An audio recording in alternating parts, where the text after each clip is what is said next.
Good afternoon, good evening, those of you on TikTok, YouTube, and Facebook platforms.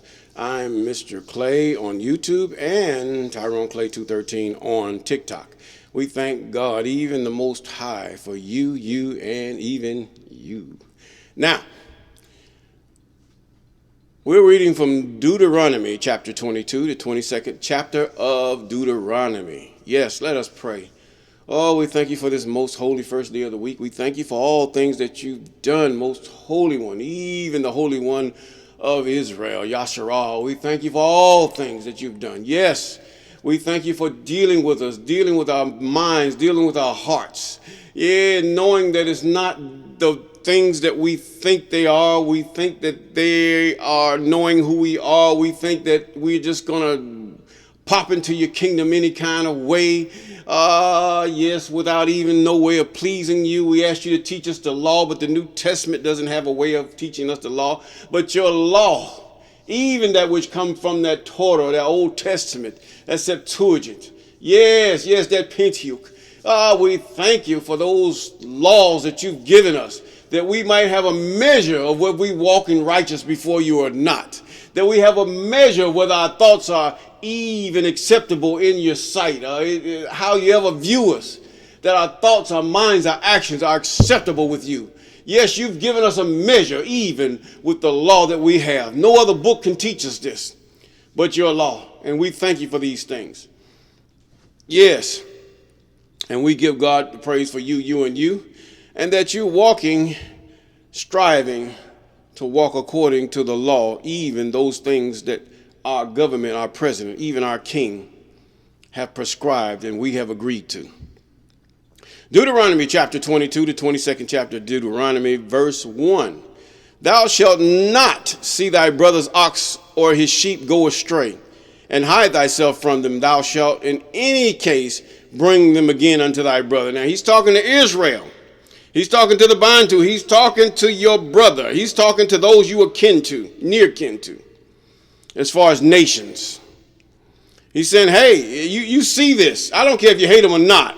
This is what he means by love your enemy, okay? Let's get this right. You made him your enemy or whatever. But when you see these things, help him. And if your brother be not near unto thee or nigh unto thee, or if thou know him not, then thou shalt bring it unto thine own house. And it shall be with thee until thy brothers seek after it, and thou shalt restore it to him again. Now, you might see your brother's mail or something. Somebody done stole it and dropped it on the ground. You say, okay, I'm not going to let nobody steal his mail. I'm going to take it, and then when I see him pull up after he gets from work, then I'm going to tell my brother, hey, somebody tried to steal your mail. I took it, and here's your mail.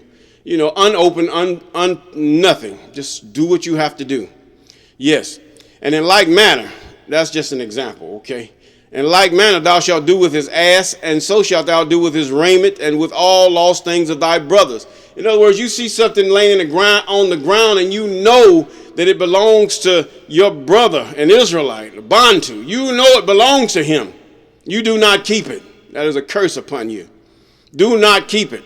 And with all lost things of thy brothers, which he has lost, and thou hast found, thou shalt do likewise, that thou mayest not hide thyself. In other words, he dropped it. I found it. Finders, keepers, losers, reap. That's evil. That is evil. That's evil in the lowest form. You must find out who is the owner of what. And many of us know who the owner of what is. In order that we might be blessed and be a people free, even of our oppressor, we must follow these things and be loving toward each other. Now, thou shalt not see thy brother's ass or ox fall down by way, and hide thyself from them. Thou shalt surely help him to lift him up again. That's your brother's car.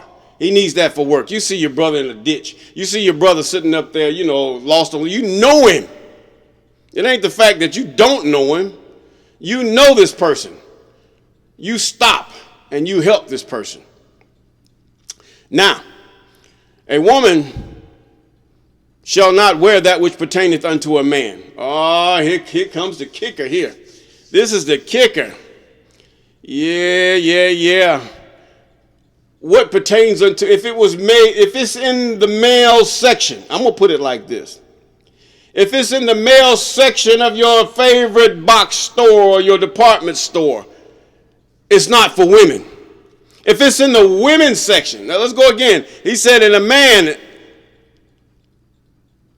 and neither shall a man put on a woman's garment, for all that do so are an abomination to thy God." I am thy God. Men, if it's in the woman's section, if it's made for women, if it says women, small, medium, large, women 22, 7, 8, 6, it's not for you.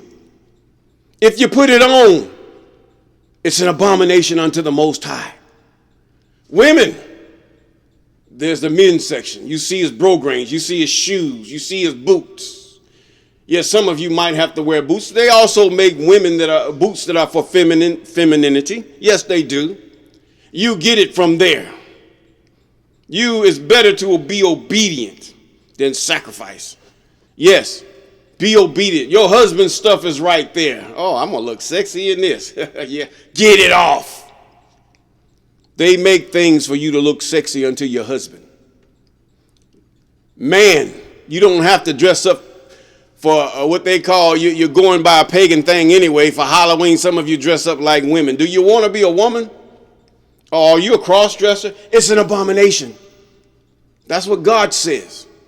I didn't see it. It reads it right here. It's an abomination unto the I am thy God. Verse 5.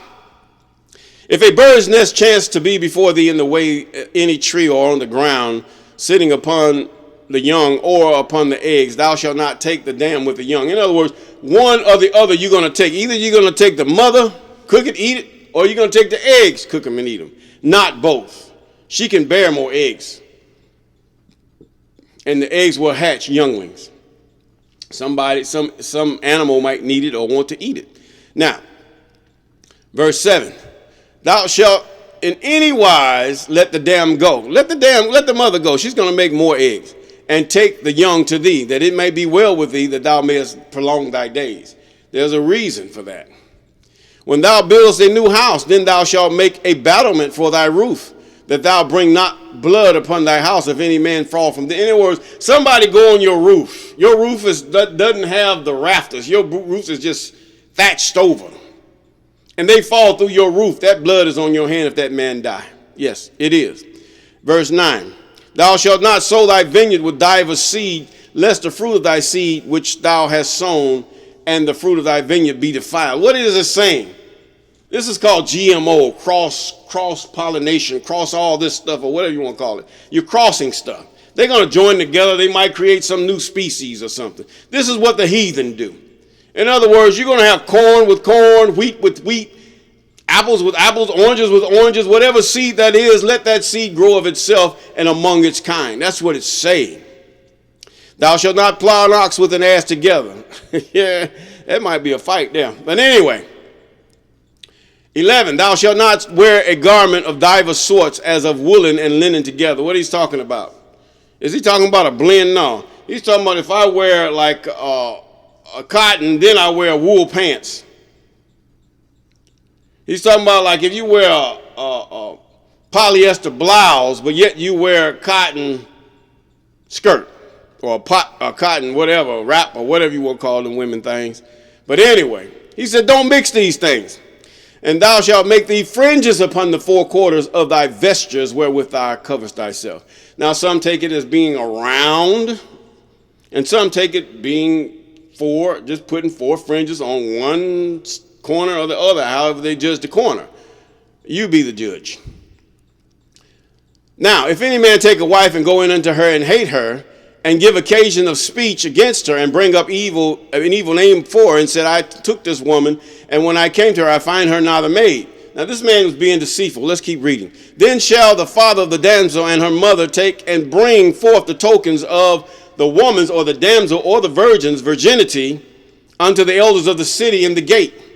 And the damsel's father shall say unto the elders, I gave my daughter to this man to wife, and he hateth her. And lo, he hath given occasions of speech against her, and I found her not thy daughter a maid, in other words, a virgin.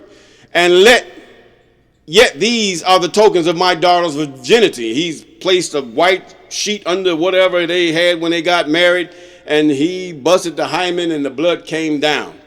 So, therefore, he said he spread the cloth before the elders of the city. He took the sheets off, and the father hides it. Yeah. And the elders of that city shall take that man and chastise. They're gonna whip him. They're gonna beat him. In other words, you lousy, low down, lustful dog. Why are you gonna marry this woman? Because she was pretty, and then you got tired of her, and then you want to get rid of her. And they shall immerse him in 100 shekels of silver after he got beat, and then give him unto the father of the damsel, because he hath brought up evil against the name of a virgin of Israel. This man done raised this child. He done caused this woman to be a woman, and then he fed her and clothed her. And then this man gonna say what she is and what she's not? No way. And she shall be his wife, and he may not put her away all the days of his life. Always, all of his days, should I say. In other words, there's no divorce there. You cannot get rid of her. You will be deleted in such a law as this. Now, but if this thing be true and the tokens of virginity be not found for the damsel, then they shall bring out the damsel to the door of her father's house, and the men of her city shall stone her with stones, that she die, because she has wrought folly in Israel. In other words, she's played the harlot. She's played the whore. To play the whore in her father's house. In other words, she had some boy or some young man or somebody in there having sex with him. He said that you put away the evil from among you. In other words, baby, you are a virgin. You will keep your virginity until after you are married. And you explain to her what that marriage is. Yes, you explain to her the procedure of marriage. And if a man be found lying with a woman married to an husband, then they both of them shall die. Both the man that lay with the woman and the woman, so shalt thou put away the evil from Israel. It's the same thing if you look at the Esau story. The Esau story said a woman was caught in adultery. That don't make no sense. They would also have gotten the man. So apparently that's an invalid insertion.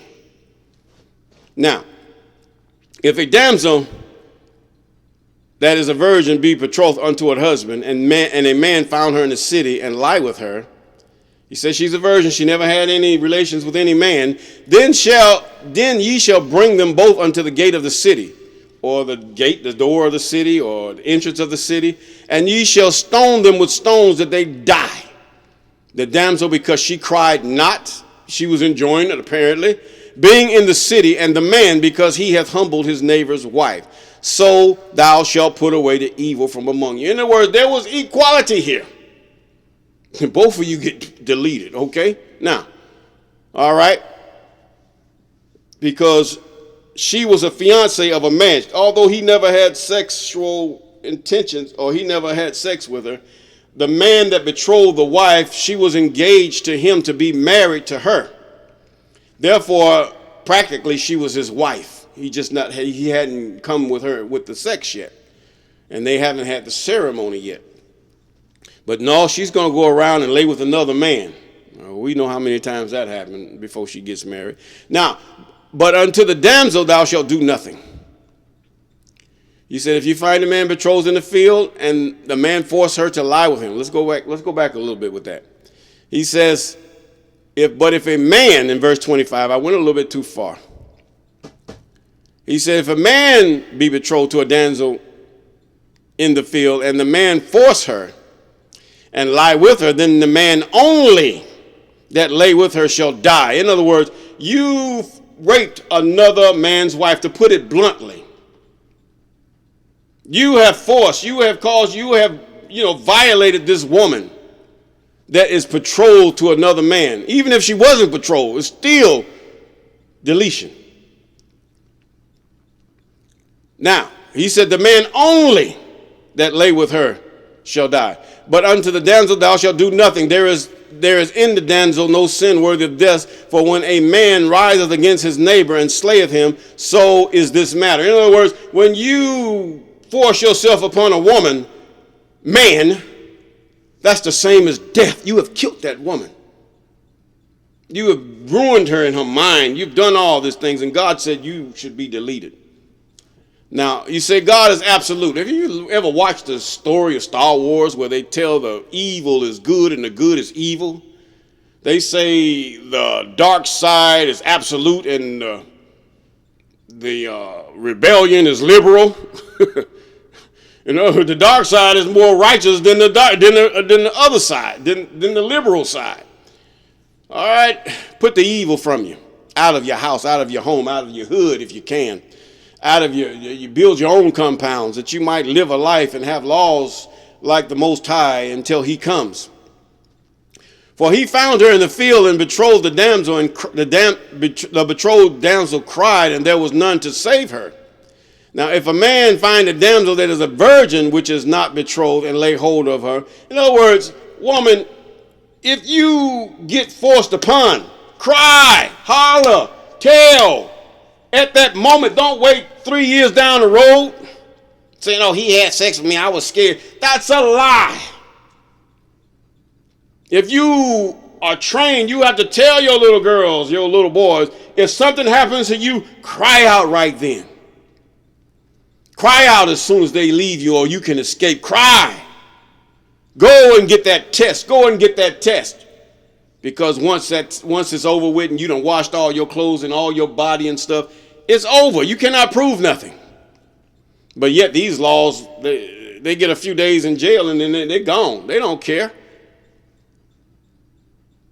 But you have to create a community where they do care, and they will delete that person by any means necessary because of what they've done. Now, in verse 29, in verse 28, if a man that finds a damsel that is a virgin, which is not betrothed or not engaged or not someone's fiancée, and lay hold on her and lie with her, and they be found, then the man that lay with her shall give unto the damsel's father 50 shekels of silver.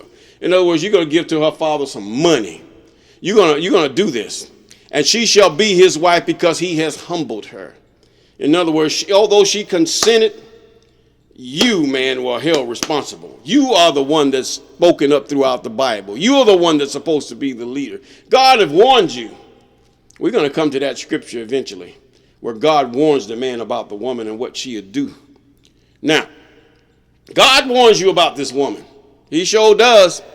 Because he hath humbled her, he may not put her away all the days of all his days. In other words, there's no divorce for you in that. See, when Jesus spoke, that wasn't true. God has specifically said what acts that would cause you that you cannot have a divorce. God have also in this, if you want to go back to anything to where you can have a divorce, is Deuteronomy. It's not for the heart of you. That's nowhere, I don't see it. No, I didn't see it. This is the only way where he says you can have a divorce. The fact is that you humbled her and you cannot divorce her. You stuck, man. Now, even if she wicked, I don't care. She can fuss your head down. You stuck. She can act like a man or whatever. You stuck because you have humbled her. And the elders, even that tribe, that city, that family is going to hold you to it. A man shall not take his father's wife nor discover his father's skirt. In other words, don't have sex with your mother, your stepmother. He said, don't do that. Your father might delete you. But anyway, with all that, we're going to say, meditate on the word of the Most High. Cause the word of the Most High be your day and your night and your starlit sky. Yes, that you might remember to do that which is good in his sight, and this is good in the sight of the Most High. Yes, and with that I'm going to say, peace.